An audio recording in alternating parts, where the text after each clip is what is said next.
The Lords of the Portal. Chapter 1. The Portal. Felix and Lucas Perez were brothers, for years apart in age. They still remembered their mother taking them to karate and kendo tournaments with their father when they were teenagers. She watched them compete alongside their father, and they were both proud of them. But after their father died in an accident, the now adult brothers decided to move their mother into the house they had bought by combining their salaries. Her small Social Security check wasn't enough for her regular expenses, and now her medical bills were spiraling out of control. As she aged, her physical condition worsened. She tried to do the housework, but it became increasingly difficult. Many times, they would come home from work and have to take away her broom or other cleaning implements and send her to the sofa or bed to rest. They loved their mother, Dona Luisa, and tried to keep her from overexerting herself, but she still wanted to feel useful. Her health continued to decline, and she began experiencing intense internal pain. The two brothers, worried, took her to the hospital. There she received the diagnosis, cancer. Then treatments began, such as radiotherapy and chemotherapy, but none of them worked. A year of suffering passed, and finally, she lay dying in a hospital bed. They were summoned by her doctor. In her last moments, she urged them both to draw closer, and their hearts ached with sorrow. "Don't worry about me.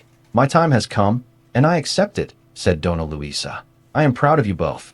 Although you are so different, you have always been united," she said, her eyes filling with tears. "Promise me one thing. You must take care of each other. I know I will never see my grandchildren, but I know you will choose good wives. Here is my blessing." With that, she opened her arms, and they both embraced her, weeping. "I know you will do great things for others." Then she closed her eyes and breathed her last breath. During the funeral, only a few of Felix and Lucas's co-workers attended. The burial was the next day, even less crowded than the funeral. Only one of their cousins, Peter, was present. He was the only relative they felt close to. None of this surprised the brothers, since their relatives weren't the closest to them. When it was over, they both headed to the car. "So what do we do now?" Lucas asked, looking dejected. "What she said," Felix said, putting a hand on his shoulder. "Take care of each other." Lucas gave him a small smile. Several months later, life continued normally for both of them. They were teachers in different fields at the two high schools where they each worked. Felix was more active and athletic and taught physical education, while Lucas was more intellectual and taught high school biology. However, he had some rather strange hobbies and held some unconventional hypotheses. Felix was already familiar with them, but they still sometimes surprised him. "I really don't understand how that can be," Felix began. "I'm almost certain it's true," Lucas replied calmly, adjusting his glasses. "But portals to other worlds? How could that be possible?" Felix asked. "We've talked a lot about cryptids," Lucas began. "That's true," Felix continued. "I think that topic fascinates you, doesn't it?" "Certainly. And after reading a lot about folklore and testimonies from people who claim to have seen them, I suspect that the reason they appear and disappear so suddenly is that they pass through a portal. In fact, there are stories about people who mysteriously appeared and then couldn't return, like the Green Children of Woolpit. There are also sightings of winged beings like dragons and the Montauk Monster, or perhaps the Chupacabra, while others, like Bigfoot and others, simply return to the portal before it disappears. There are also legends of mythological creatures, like the Minotaur, centaurs, satyrs, and so on. There are hundreds of examples like these. Of course, I only have circumstantial evidence, nothing definitive. I'd like you to come with me to look for that evidence," Lucas concluded. "Well, Luke," Felix began, "where do you want to start? I was thinking about what to do during these holidays. There's a forest reserve in Indiana where small, furry creatures called pukwudgies, which run away when they see people, have been sighted. I chose that location because even if they're aggressive, we can control them, but the goal is to find the portal, not them." Lucas replied, "Okay, but how would we find this portal if it really existed?" Felix asked. "I'm not sure, but such a phenomenon would create electromagnetic disturbances. I have equipment that could detect them." Lucas said, "Oh, how long have you been planning this, Lucas?" Felix asked, raising an eyebrow. "Oh, like a couple of years, Fel. And you're telling me now?" Felix asked, somewhat irritated. "Well," Lucas began, "at first, I wasn't sure if I would do it, but in the end, I convinced myself. But I was sure you would because I know how much you love camping with me. Besides, we're on vacation. We probably won't find anything, but at least we'll go on a hike." They made the 2-day drive from their home state.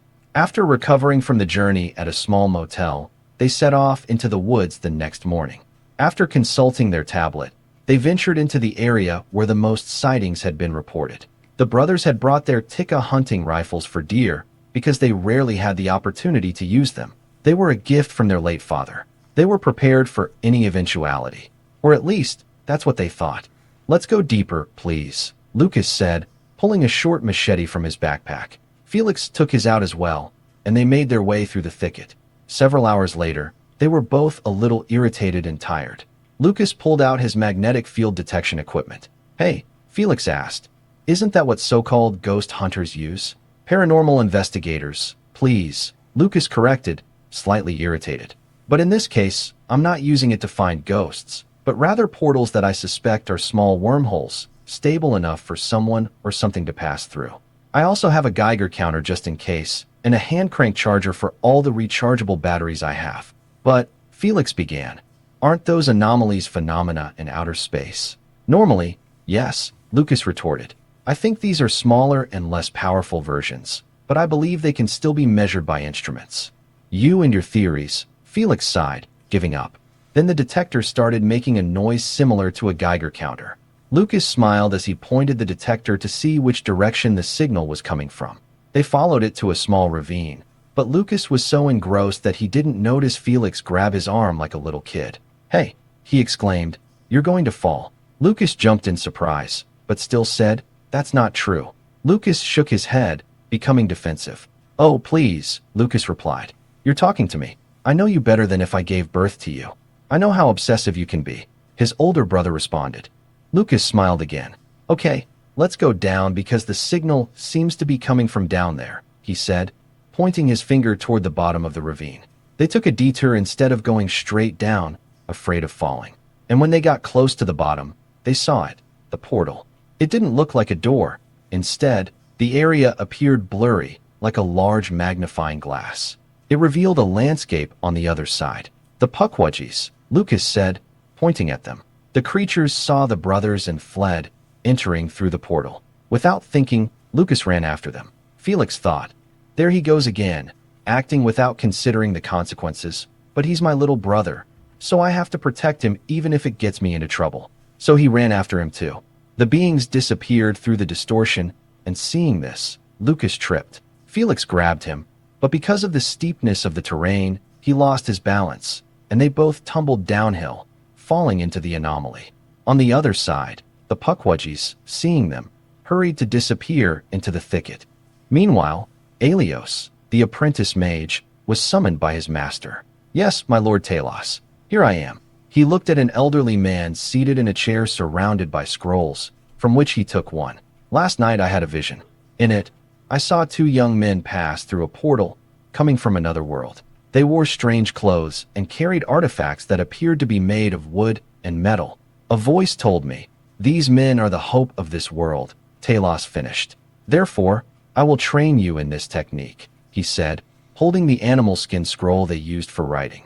"So prepare yourself." Aelios sighed. He would have to memorize words in the arcane language of Rakashi, a dead tongue used only in spells, and those who knew it could be counted on one hand. His master was one of the few who knew it, although he had used the technique so that he too could read and understand the text, but the words were difficult to pronounce and even harder to memorize. "Who are these men?" the apprentice asked his master. "I don't know their names, but the portal opened near the settlement of Elik's children. But don't rush things. First, you must memorize this word for word. I could go myself, but I'm not as young as I used to be. The spell will enter their minds, depositing our language within them. We don't have the time for them to learn it the traditional way." The 2 brothers, Felix and Lucas, passed through the portal, and Lucas asked, "What?" Seeing Felix's reproachful look. "Have you gone mad?" he challenged his younger brother. They looked around, but the little creatures were gone. "Okay, let's go back." But then the portal vanished. Both brothers turned deathly pale. "We're trapped," they said in unison. Anger contorted Felix's face. "This is your fault. You shouldn't have followed those beings, whatever they're called." Lucas lowered his head, ashamed. "We don't know anything about the dangers of this place, so we need to have our weapons ready." Lucas nodded, gripping his rifle with both hands. They started walking, and something stirred in the thicket. Several scantily clad people ran past. They looked at them, pointed in the direction they'd come from, and uttered some unintelligible words, but then kept running. They're running from something, and that something seems dangerous, Felix told Lucas as he pointed his gun in the direction the fleeing people were coming from. Then they saw it, a cyclops, about 8 feet tall. It was very muscular and had a club made from a tree trunk. In its other arm, it had a person with a mangled face who looked the size of a child compared to it. It took them a few seconds to recover from the shock, and Lucas shouted, "Shoot it in the eye." Lucas knew that the eye was made of soft tissue and the bullet would easily penetrate, reaching its brain. They both did exactly that, and the monster clutched its face, dropping the club and the corpse, collapsing with a crash. Then one of the people who had fled but stayed behind to see what was happening approached them. She knelt down and said something in a language the two brothers didn't understand, but they heard her say the word Garrick more than once. Then she touched her chest, saying, "Aaliyah?" They imitated her, and Lucas touched his head, saying, "Lucas." Felix did the same, saying his name.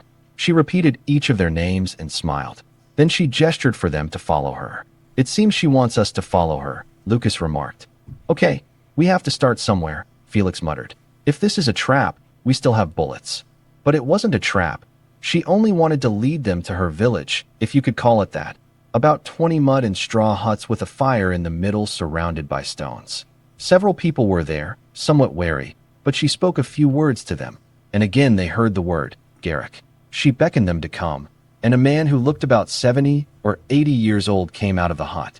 "I think that's the village chief, Lucas," said Felix. "I agree," his younger brother concurred. Then some people brought a small animal and skinned it with a stone knife, opening it up to roast it, while others brought berry-like fruits. When the animal was roasted, they offered Felix a piece, but he didn't like it much. "It needs salt," he said, somewhat discouraged. "Come on, don't be picky.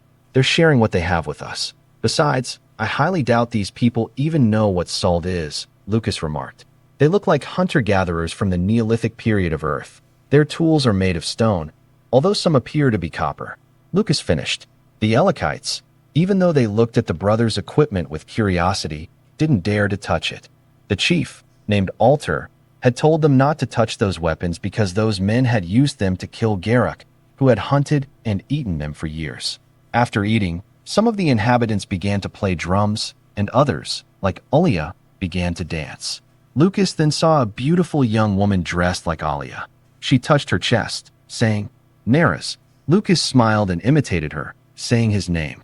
As night fell, Lucas and Felix looked at the starry sky. "I don't recognize any of these constellations, and that moon looks different from ours. This is definitely another planet," Lucas commented. That night, they slept in a hut belonging to a young family with 2 children. Lucas noticed a statuette on a small pedestal, but they didn't sleep well. The sewn-fur rugs felt somewhat uncomfortable. "This will take a long time to get used to," Felix remarked. But then a heat enveloped their entire bodies, almost as if they had a fever. They tried to get up, but something kept them lying down. But somehow they ended up falling asleep. The next morning, the 2 brothers got up, and Aaliyah, along with the other young woman named Neras, beckoned them to follow. They led them to a stream. There, they washed their faces, and since there was no way to purify the water, they had no choice but to rinse their mouths in the stream. "I hope there aren't any parasites in this water. By the way, where are your glasses, Luke?" Felix asked. "I put them away. I don't need them anymore. It seems something in this world is making us healthier and maybe even stronger." The young women left, and the men took their toothbrushes and toothpaste out of their pockets and proceeded to brush their teeth. "I think we need to ration this," Lucas said. When they returned to the village, the girls were waiting for them and offered them a pair of stone-tipped spears. Both had short bows and arrows. "They look like Amazons," Lucas remarked. "I think they want us to go hunting with them," Lucas guessed. "Well, since we're here to stay, we might as well acquire new skills," Felix concluded.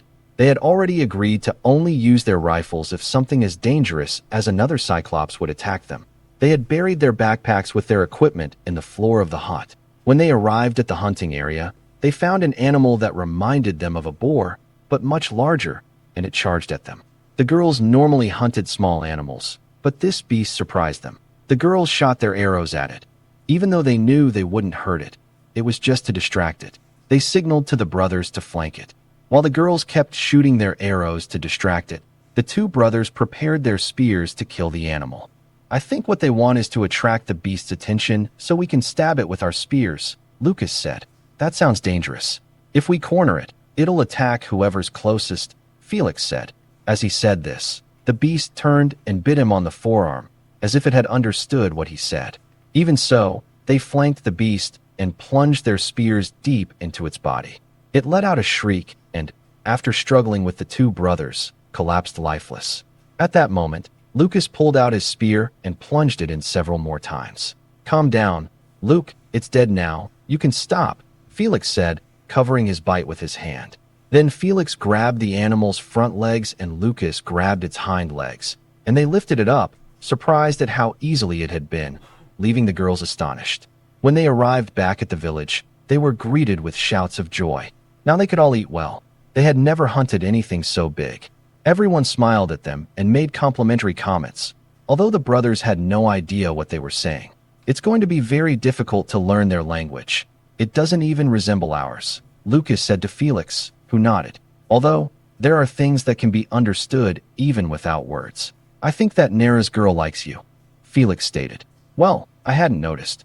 But, on the other hand, I've seen Alia practically devouring you with her eyes when she thinks no one is watching, Lucas commented, and they both laughed. I suspected as much. She's gorgeous, so it's flattering to be the object of her attention, Felix affirmed. Well, Nara's is too. You know I'm not very popular with girls, being a real nerd. So, catching the eye of a beauty like Nara's feels good. Perhaps Alia will help you overcome the bad relationship you had with Jennifer. Lucas agreed.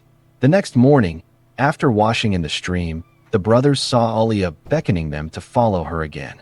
When they reached the chief, there was a young man wearing a tunic that looked like cotton and carrying a small staff. There were two other bearded men with helmets made of animal skin and vests made of the same material.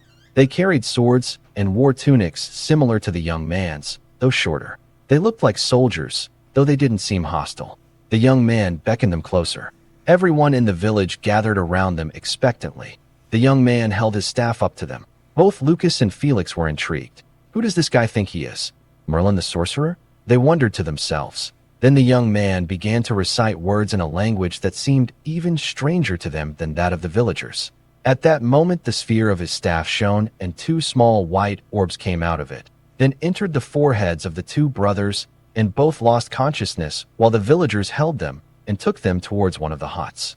The next day they awoke with an intense headache. Felix noticed that the bite the beast had given him the day before had disappeared. Those herbs Olio applied are incredible medicine, Felix thought.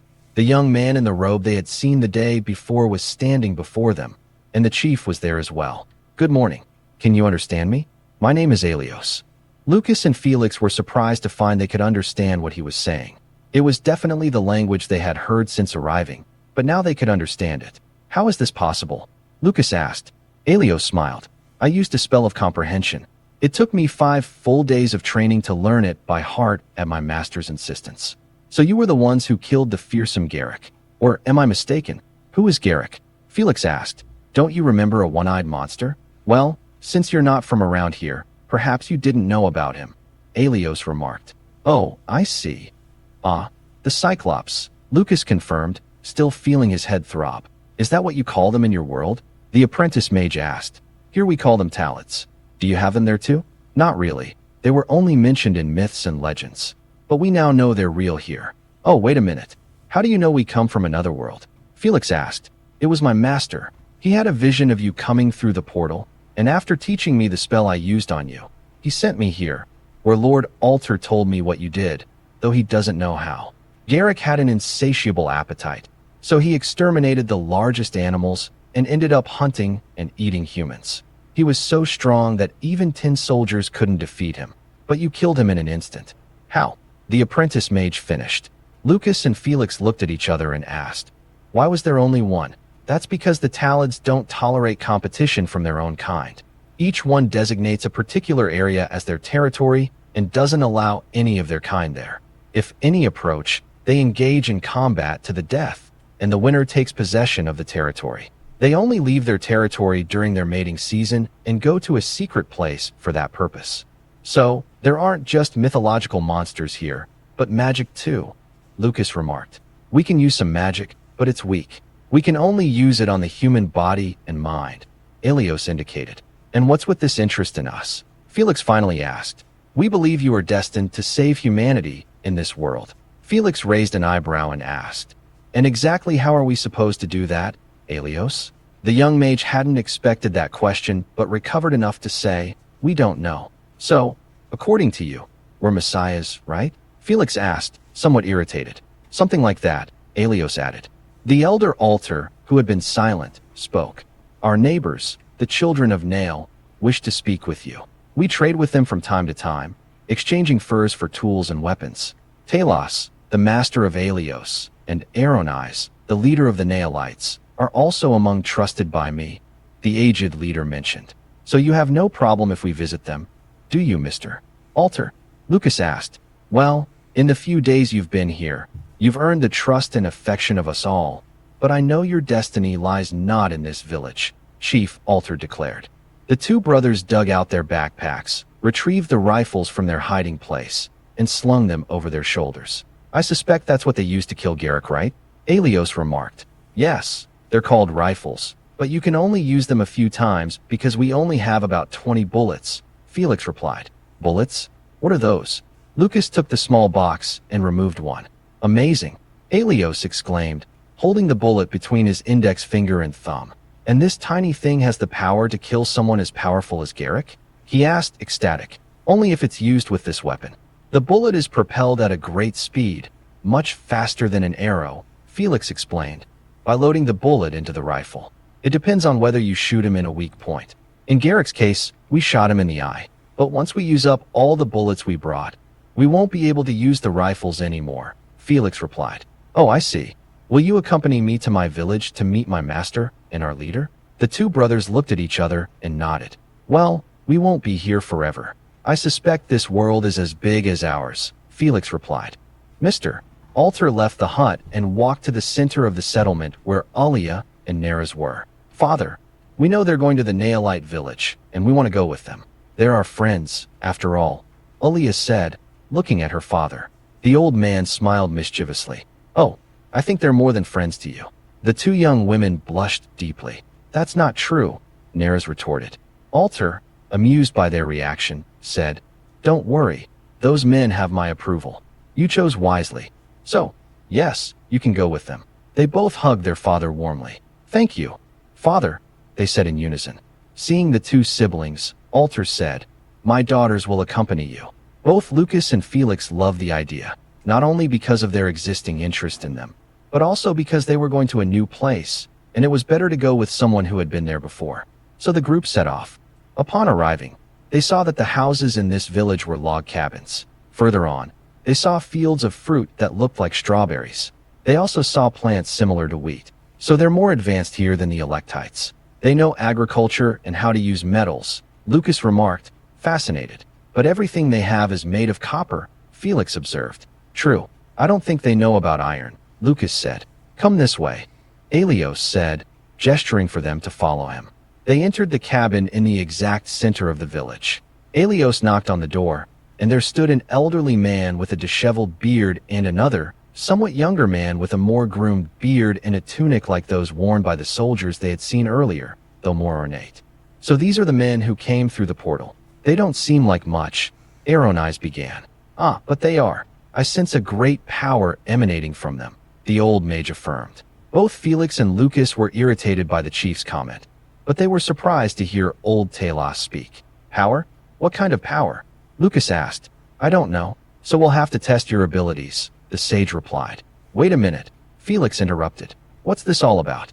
Why have we been invited here? The young man asked. Very well, let's sit down, he said, gesturing to some chairs made from tree trunks. Once they were seated, the old man began. 1,000 years ago, there existed the benevolent empire of Rakashi.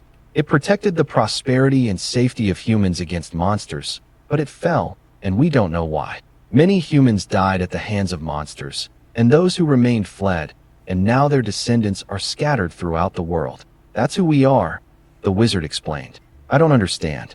In our world, there has never been such a thing as a benevolent empire. There have been many empires in our world, and they have all fallen. Those empires only existed for the glory of their leaders and the exploitation of others, Lucas informed him. Well, perhaps that's the case in your world, but here it's different. I'm only asking you to help us save human lives, Talos replied. Wait a minute, Felix said. We need to discuss this amongst ourselves. The elder and the chief agreed, and the two brothers left the hut and began to discuss the matter. Lucas began. Well, basically, you want us to help you restore an empire that died 1,000 years ago. Historically, everyone who has tried to restore a dead empire has failed. Besides, the word empire leaves a very bad taste in my mouth, Lucas finished. Very well, we need to think about it a little more, said Felix. The two brothers went back into the cabin where Aronais and Talos were waiting for them. We haven't made a decision yet. You're asking us for something almost impossible, Felix told them.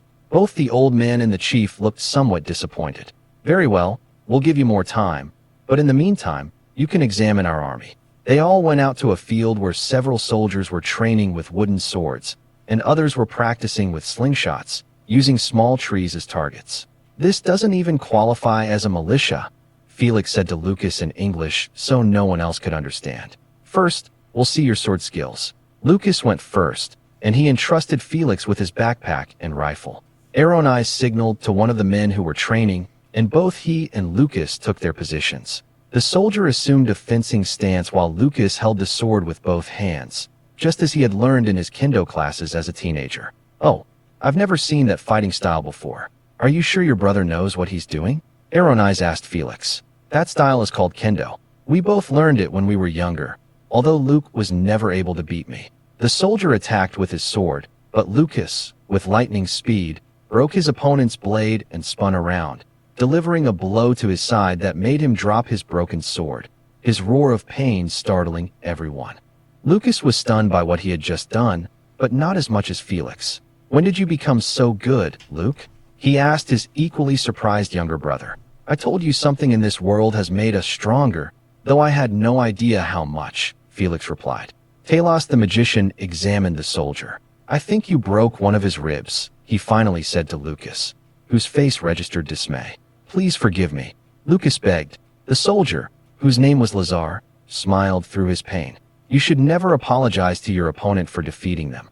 It has been an honor to lose to you. I always thought I was the strongest, but you have shown me that I have a long way to go. May I become your disciple? This response left Lucas speechless. All right, he said, thinking that he was now indebted to him for what he had done. Then he looked at Neris, who was looking at him with admiration and something more. The young man let a surge of pride take hold of him. It wasn't every day that a beauty like her looked at him that way. Don't worry, Mr. Lucas. He'll be fine in a few weeks, even with a healing technique. Chief Aronais then turned to Felix. If you say that, Mr. Lucas has never defeated you with a sword, then we'll test you in unarmed combat against 4 of my men. Very well, the young man replied. Try not to use your full strength.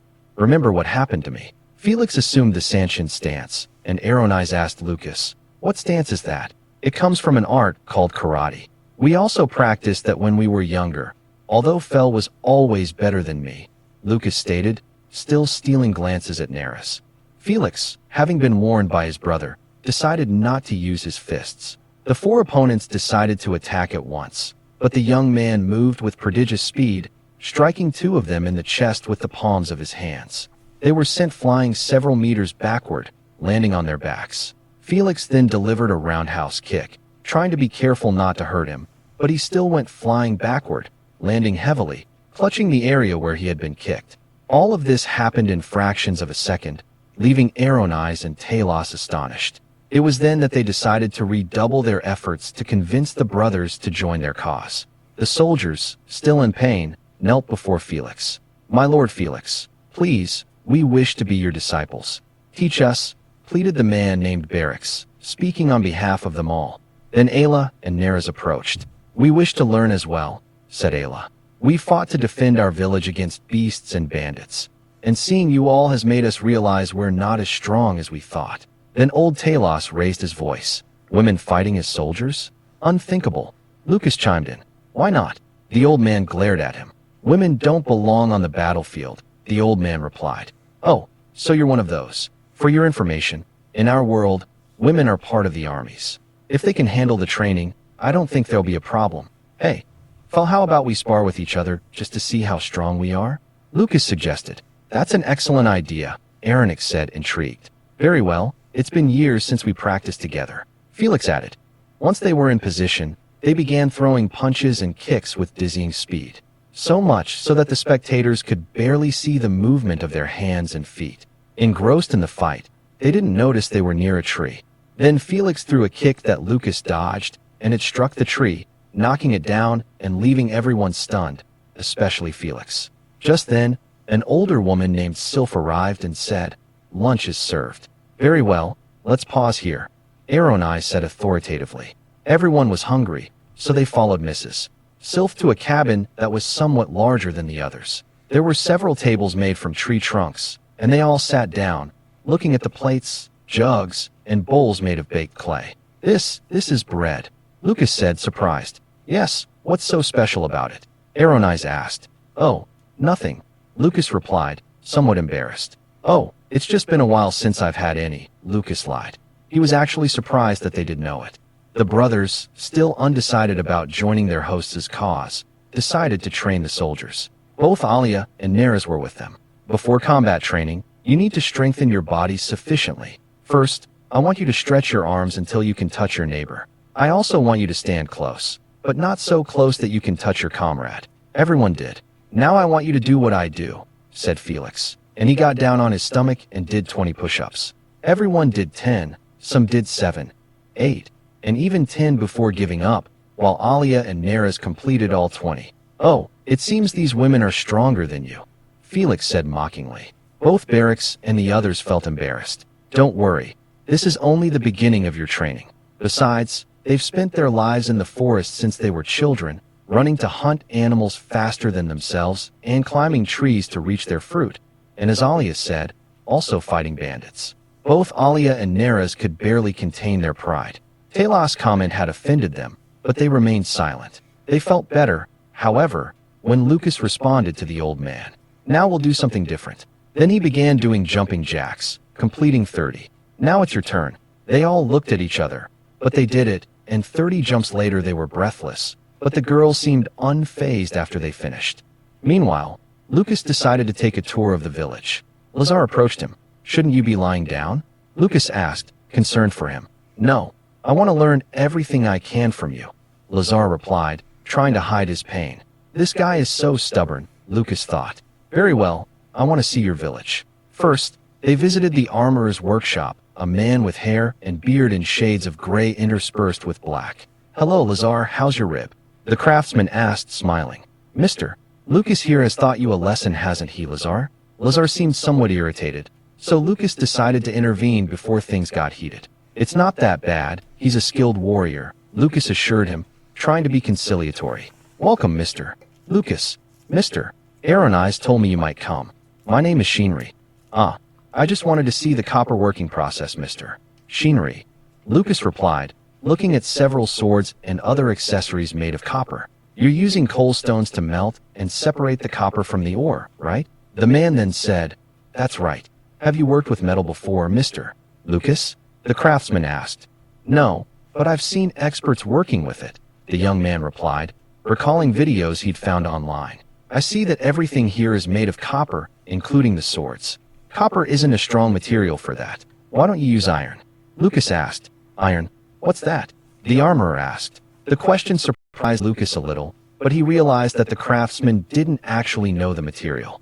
Well, the young man began. It's a metal much harder and heavier than copper. In my world, it was used for centuries for swords, armor, and many other things. Although it's more difficult to work than copper. Lucas finished. Oh, if such a metal existed, I would find a way to work it, Shinri assured him confidently. I assure you that if copper exists, iron must also exist in this world, Lucas emphasized. I've never seen it, but if you ever find it, please bring it to me, and I'll see what I can do with it. I haven't seen it in this world, but I can show you something made of iron that I brought from my world. Wait here, both of you please. And without another word, he ran off. He reached his backpack and took out a small tool that had a hammer on one end and a pickaxe on the other. Again, He ran to where Lazar and the armorer were waiting for him. "Show me the hardest stone you can find." Shinri picked up a stone and said, "I haven't been able to find anything that can break this stone." He placed it on the table. Lucas struck it with the side of the pickaxe and broke it in two. "Incredible!" Shinri exclaimed. "Can I see that?" he asked. Lucas placed the tool in his hands and examined it with a keen eye. "You're saying this is made of iron?" Shinri inquired. "Well, this isn't exactly made of iron. This is steel, an improved form of iron. Even if it were iron, I don't think I could turn it into steel since the process is more complicated," Lucas finished. "Thank you for showing me this," the armorer replied. "Thank you for your time, Mr. Shinri," Lucas said. "Goodbye," Lazar finally said. "This is Demteraz's workshop, the tanner," Lazar announced. Outside, several hides were drying in the sun, and on the table lay several leather slings. When they entered, they saw him scraping the hair off a hide with a piece of wood placed diagonally on a tree trunk. Further on were 6 large vats with hides submerged in liquid. He was quite young and had learned the trade from his deceased father. "You must be Mr. Lucas," he said when he looked up from what he was doing. "Yes, good morning," Lucas replied. "Hello, Lazar, how's your rib?" "I heard Mr. Lucas did a number on you," the tanner remarked mockingly. News travels fast in this village, Lucas thought. Lazar reacted somewhat annoyed. "Fine, I lost fair and square, but Mr. Lucas agreed, "Make me his apprentice." Lucas sighed, thinking that perhaps he would regret making such a promise. "Mr. Lazar is a good fighter. With more training he'll be much better, but with his broken rib, his development will be a little slower than the others. My brother is training them now. He has more experience than I do in that. I'm more interested in the things the artisans here make. By the way, what's that liquid the hides are in?" he asked curiously. "Oh, that. It's water with quicklime. It makes it easier to remove the hair from the hides for tanning." "I understand. Thank you for the information. Goodbye, Mr. Demteras." He took his leave. When they entered the next workshop, they found Mrs. Sylph teaching several teenage girls how to weave baskets from a plant with leaves very similar to bamboo. On the wall hung rope of various sizes, apparently woven in this same workshop. When the girls saw them, one of them exclaimed, "It's Mr. Lucas." They stopped what they were doing and surrounded them, asking questions. Lucas felt uncomfortable being treated like a celebrity, so he said, "Please, pay attention to Mrs. Sylph's class." Seeing that the old woman was somewhat annoyed, but her expression softened a little, he said, "Very well, ma'am. Goodbye, have a good day." They continued visiting different workshops, such as the carpentry and bakery. Again, Lucas noticed the clay and copper implements. At that moment, Talios appeared. "Mr. Aronise wants to see you at his cabin, Mr. Lucas," the old man told him. When they arrived, Lord Aronise was there with Felix. "We want to visit the cave where Garrick lived," he began. "And what do you hope to find there, Lord Aronise?" Lucas asked. "I don't know. Maybe treasures or something we can use," the leader replied. "Very well," the two brothers agreed. "I'll go too, even though I'm not a warrior," Talios assured them. "I think it'll be fine. Garrick is dead and buried." "Very well, but it's best to be sure. We'll take our weapons and equipment," Felix said. Several minutes later, the four were on their way, and after walking for almost an hour, they arrived. It looked like any other cave. The two brothers took out their portable flashlights, impressing Aronise. "That's magic," he remarked. "No, Lord Aronise. It's technology or applied knowledge. It may look like magic, but it isn't," Lucas replied. When they entered, they saw the remains of a campfire in the middle of a circle of stones and noticed that the cave's ceiling was covered in soot. Further inside, they found a pile of human skulls. "Looks like he liked to collect his victims' skulls as trophies." "What a macabre pastime," Felix remarked. "That's no different from hunters in our world, who keep animal parts as trophies. They call it sport," Lucas said indignantly. "I don't understand. We use the whole animal. Why do you think that's wrong?" Aronise asked. "Exactly. You use the whole animal to survive. They cut off the parts they want and discard the rest. Not out of necessity, because most of them are rich, but because they believe that this demonstrates their supposed superiority or something like that." Lucas finished his explanation.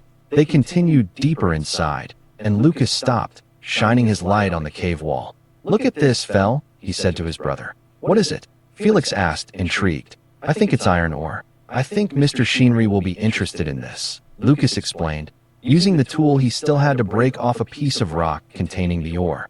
That's just rock, Aronai's protested. Didn't you say we might find treasure here? Well, this has the potential to be more valuable than gold or silver. Then he proceeded to break off more pieces of the stone. Everyone take a piece to take to Lord Shinri, the young man told them. Aronai hesitated, taking a stone about the size of his fist, and the others followed suit. Seeing his doubtful expression, Felix reassured him. Don't worry, Mr. Aronai. My brother knows what he's doing. After a thorough search that yielded nothing more, they left the cave.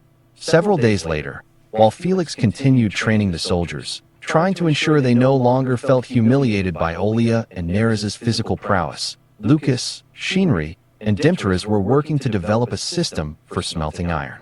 Lucas had seen a video where a tree trunk was used, and 2 small clay cisterns were constructed, covered with a thin skin to act as bellows. The hollow trunk was then filled, alternating between coal and iron ore. It wasn't as easy as it had appeared in the video, as Lucas remembered, but they eventually succeeded. They separated the iron from the ore, and after it had cooled sufficiently, they took it to Shinri's workshop. Now it's a matter of melting it, and it can be mixed with copper to create a metal called bronze. But first, as planned, we must make all your tools from pure iron, starting with your blacksmith's hammer.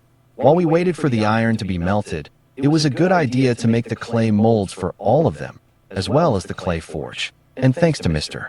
Demteras and Mr. Beres, who made the bellows in their carpentry workshop, Lucas explained. When it was finally melted, the iron trickled down a clay tube and fell into the mold Shinri had asked the potter to make. After waiting a while, the blacksmith broke the mold, and there it was, an iron hammer. Both the hammerhead and the handle were made of the same metal because they were a single piece. I want to try it out, he said, grabbing the handle. So he found the same kind of stone that Lucas had broken with his small pickaxe and struck it, shattering it in one blow. It's a success, exclaimed the blacksmith, a title he had earned thanks to Lucas. Although Lucas thought, thank God for the internet. We need more iron, Shinri remarked. You said you saw a lot in Garrick's cave? He asked Lucas. Yes, Lucas replied. Then they went to the carpenter's workshop, and there was Mr. Beres working on one of his pieces. We need something to carry the stones, the blacksmith told him. The carpenter led them to another room in his workshop where there were several other pieces he had crafted, but there was a small wooden and animal hide rickshaw. This might be useful, he said, pointing to the rickshaw. They took it, and a long while later they were in the cave. Both Shinri, with his brand new hammer, and Lucas, with his pickaxe, began extracting more pieces of iron ore, and when they had a good pile, they carried it back to the village. The others worked extracting the metal to mix it with copper and create a bronze sword. In my world, this kind of sword is called a gladius, Lucas commented. Once it was ready, they took it to Aronai, who had instructed them to show it to him as soon as it was finished. They left the hut, and outside, with enough space, both Shinri and the leader took their positions. Attack me with all your might, said the blacksmith. Aronai attacked, and his opponent parried the attack with the new sword. The chief's weapon shattered, while Shinri's sword showed no damage. When I was told this metal was much stronger than copper, I had my doubts, Aronai remarked, surprised. We want to make swords, breastplates, helmets, spearheads, and arrowheads out of bronze. We also want to replace all our copper tools with bronze ones since they don't last very long. I want our first sword to be yours since we broke your own, the blacksmith said, trying to contain his excitement. Aronai took the sword in his hands and examined it closely. Then he placed it in the same scabbard as the one that had broken. With his powers and his knowledge of his world, I believe Talos' vision will come true. But for now, we can repel the Elysians. Who? Lucas asked. Do you want to explain it to him, Shinri? The leader asked the blacksmith, though it sounded more like an order than a question. The Elysians are a tribe of brigands who steal everything they can find in the village. Our soldiers can't do much because they arrive riding very strong beasts, and it's difficult to attack them that way. But they haven't come for months, so it's very likely they'll be back soon, Shinri explained. And how do they attack? They almost never dismount. They always come from the north, which is the direction of their village. They arrive and charge our soldiers with their beasts, and then attack with their swords. They killed several soldiers the last time they attacked. Then they take everything they can and leave. Their leader's name is Gorpas, Shinri finally said. Then we must repel them, Lucas affirmed. But how can we do such a thing? We have to modify our weapons and our tactics. We have to talk to Lord Aronise, my brother, Beres, the carpenter, and Onyx, the fletcher. A month later, everything was ready. Alia and Neres had taken turns perched in the top of a large tree, which offered them a vantage point to spot the enemy from afar. Lucas had given them a small mirror, and someone kept watch all day, waiting for its reflection. They just had to wait. The soldiers, in their new bronze armor and carrying their long spears, were ready. After Felix's training, they were stronger and had greater stamina, and thanks to Lucas's instruction, they were prepared. The lookout shouted, "They're coming!" when he saw the reflection flash from the treetop, which Neres and Alia were currently holding. They were both fully armored, and Lucas, Felix, and Aronise were dressed like the other soldiers. "Archers, fire your arrows," Felix ordered. A hail of arrows rained down on about 20 horsemen, bringing down some of them. "Good. Form up as we practiced," Lucas instructed. "I've never seen a formation like this," Aronise remarked. "It's called a phalanx. It was used a lot in my world against mounted enemies," Lucas replied. "They're here now. Prepare your lances," Lucas ordered. Then the horsemen tried to charge the defenders as they had done many times before, but now their horses were being brought down by the wall of soldiers and lances. Lucas had instructed them to position their lances diagonally toward the attackers. Soldiers wounded by the lances were immediately subdued by 2 or more soldiers who had emerged from behind the huts. "That's Gorpas." A soldier pointed to one of the horsemen who was still precariously on his mount. At that moment, Felix acted and, with a leap, delivered a flying kick to the leader of the invaders, who hadn't expected it. Gorpas fell heavily from his horse, and Felix placed the point of his sword inches from his neck. Then the battle, which had only lasted a few minutes, was over. And then came the trial. A humble Gorpas stood with his head bowed, his hands tied behind his back. They had prepared a cabin to serve as the courtroom. "The accused has something to say before we pronounce sentence," Aronise said solemnly. "Only that I will do whatever is necessary to prevent my people from starving," Gorpas said defiantly. "With the court's permission," Lucas interrupted, "I would like the accused to explain why his people are starving." "Very well, we will let the accused explain," Aronise replied. "We are being attacked by the Therids. They come and take our food at least twice a month," the leader of the horsemen explained. "So, since they steal from you, you steal from us, right?" "True, but we don't do it all the time like they do. We only do it when there is no other option," Gorpas justified himself. "Yes, but you could have asked for help," Aronise replied. "The last time we asked another village for help, we were attacked, so we couldn't risk it. Please, my people are hungry. Do what you want with me, but help them," Gorpas implored. "Tomorrow I will pass sentence, so you will be our prisoner," Aronise assured him. After the break, Lucas and Felix went to see Aronise. "What do you plan to do with them, Mr. Aronise?" Felix asked. "It's clear he only wants to save his people, even if it costs him his life," Lucas remarked. "I know, but he attacked us," the chief replied. "Those Therids, who are they?" Felix inquired. "They are beings that are half beast and half man," Aronise answered. "What kind of beast?" he asked. "The same kind of beast that Gorpas and his people ride. In our world, we call those beasts horses, and the Therid centaurs. Another mythological being," Lucas concluded. "Listen, Mr. Aronise, I would say it's better to have Gorpas and his people as allies than as enemies. They learned to tame horses. These animals can also be used as a means of transportation and for heavy work, such as plowing the land or carrying heavy loads." Aronise said goodbye to the brothers and went to the cabin where Gorpas was being held prisoner. "Did you want to speak with me?" Gorpas asked. "Yes, I wanted to know how many Therids are attacking you," said the village leader. "About 20, the prisoner replied. "So many?" exclaimed Aronise. "That means that when they finish with your village, they'll come to attack ours," said the Nailite leader, thoughtfully. "That's true, but now I have a question for you," said the leader of the horsemen. "What is it?" asked the village leader. "Who are those 2 men? The one who defeated me and the other who spoke in my favor. You seem to attach a lot of importance to what they tell you. Although they dress like you, something tells me they weren't born in this village," the prisoner remarked. "You're very perceptive, Mr. Gorpas. Do you want to know who they are?" "The one who defeated you is named Felix, and the one who spoke in your favor is named Lucas. They're brothers. They came through a portal from another world," Aronise replied, leaving his interlocutor stunned. "That's incredible," the leader of the horsemen remarked. Yes, but it's the truth. They're incredibly strong, so it would be dangerous for them to practice with my men. Besides, they've brought knowledge from their world. Lucas was the one who devised the strategy to defeat you and your soldiers, and he taught my blacksmith the power of iron, a metal stronger than copper. But when combined with copper, it forms a material called bronze, which is almost as hard but easier to work than pure iron. That's what our weapons, helmets, and armor are made of. Furthermore, all our tools are now made of bronze, and Felix has trained my soldiers, making them much stronger than before, Eyes explained proudly. They still have some way to go in their training, but they've made great progress. Now go to sleep. We'll resume the trial tomorrow. The trial began the next day. To begin, Mr. Corpus, thanks to the intercession of Mr. Felix and Mr. Lucas, you are freed, and not only that, we will help defend your village and feed your people in exchange for an alliance between our peoples. As he finished speaking, one of the soldiers cut the bonds of the former prisoner, now a free man.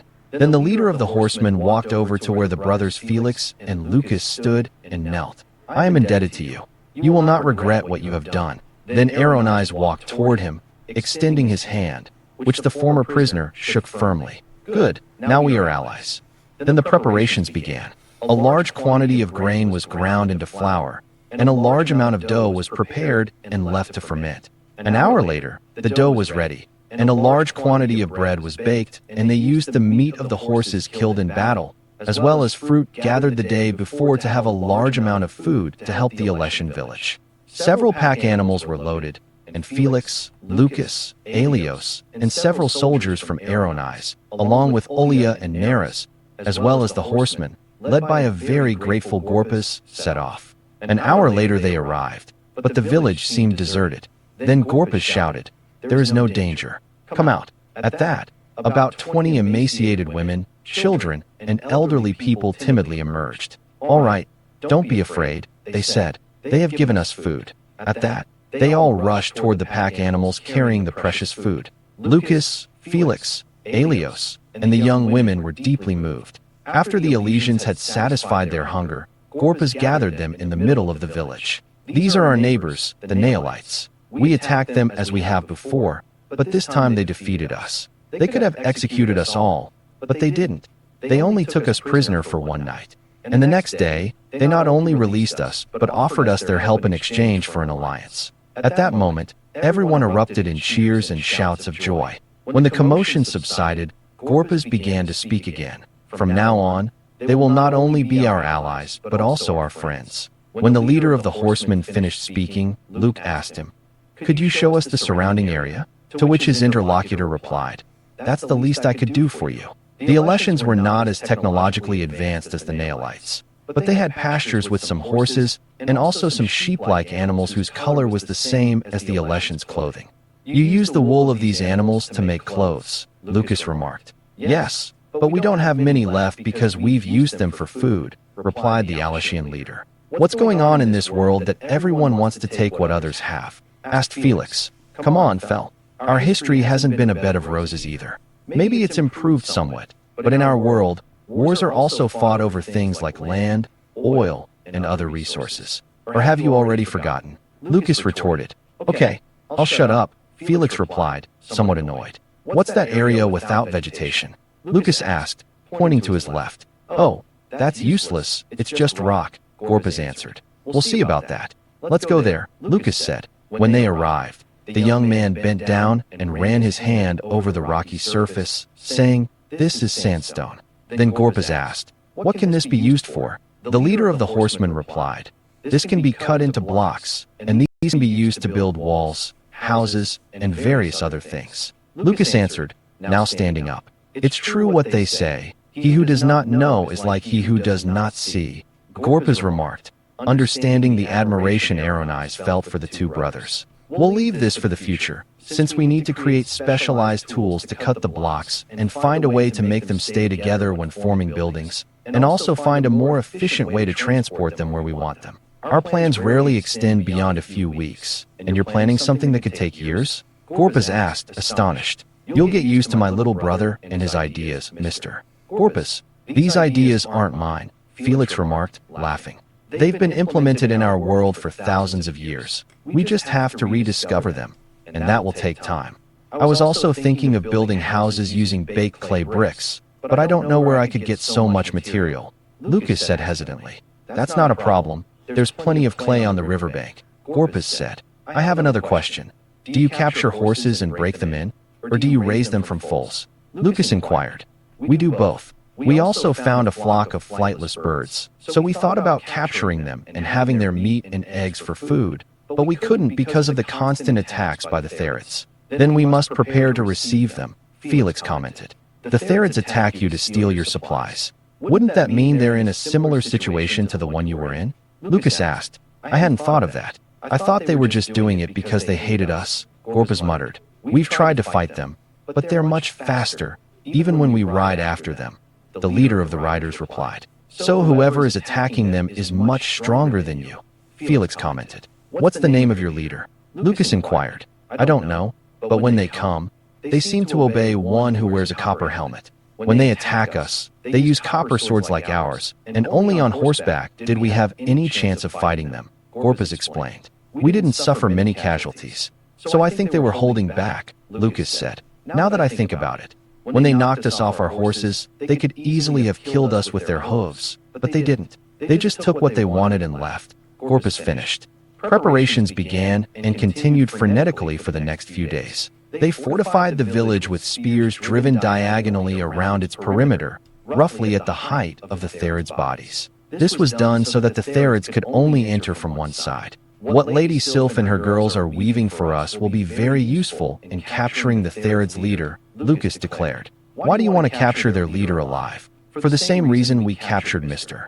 Gorpas alive, who is here today, Lucas replied. But they are not like us. They are monsters, Aronais retorted. Are they? Felix asked. Mr. Gorpas, Lucas began. Can Therids speak like us? Lucas asked. Yes, the man replied. If they can speak, it means they can reason, and if they can reason, it means you can negotiate with them, Lucas concluded. But Aronais persisted. I suspect that so many years of distrust toward non-humans have convinced you that there is no other path than war. Or am I wrong? Felix asked. It's true that today's friend could be tomorrow's enemy, but it's also true that today's enemy could be tomorrow's friend. If you only see them as monsters only good for killing, you might lose the opportunity to have a powerful ally, Lucas concluded. But that's never been done before. Aronais continued to protest. And you've never used bronze weapons and armor either, have you? I think your hatred for non-humans is very deep-rooted. At that moment, Mr. Gorpas intervened. I believe that if there's a way to make peace with the Therids, Mr. Lucas and Mr. Felix will find it. Trust them.